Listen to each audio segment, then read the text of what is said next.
RTL2 Massif de Savoie. RTL2 coup de cœur. Les coups de cœur des médiathèques d'Albertville et d'Ugine. Cette semaine, Hélène, votre coup de cœur va à un roman de Laurence Tardieu. Nous aurons été vivants. Un roman qui tente de saisir l'insaisissabilité du temps. Oui, alors c'est un sujet difficile et même rageant. Le temps est, comme vous l'avez dit, insaisissable et pourtant il gouverne nos vies. Il a prise sur nous, mais nous n'avons quasiment aucune prise sur lui. C'est une abstraction, mais cette abstraction laisse une empreinte bien concrète sur nos corps et nos cœurs.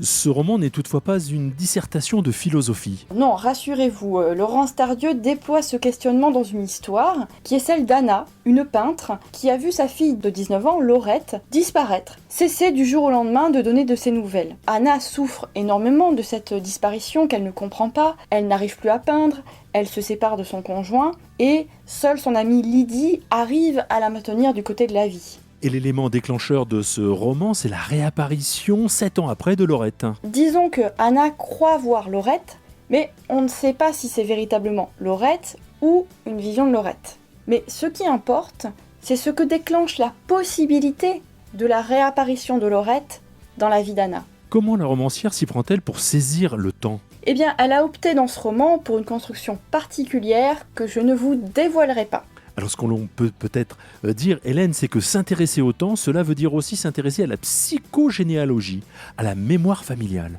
Oui, alors comment un événement dont on n'a jamais parlé à ses enfants, qui est antérieur à leur naissance, peut affecter à ce point leur devenir et leur construction ?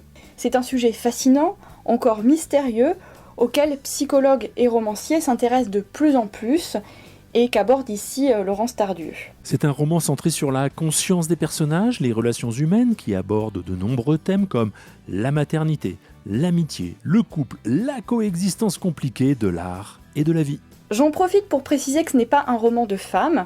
La romancière explore d'autres sensibilités que celles de Anna et de Lydie. Elle montre aussi ce qui habite les hommes qui les entourent, père, frère ou mari. Un roman qui n'est pas replié sur la sphère intime.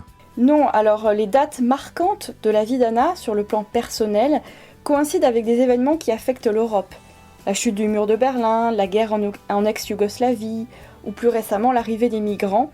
Et l'on comprend à la lecture d'où vient cette sensibilité à l'actualité.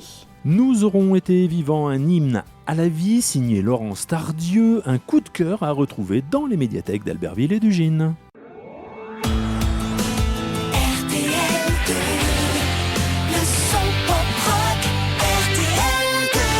Massif de Savoie.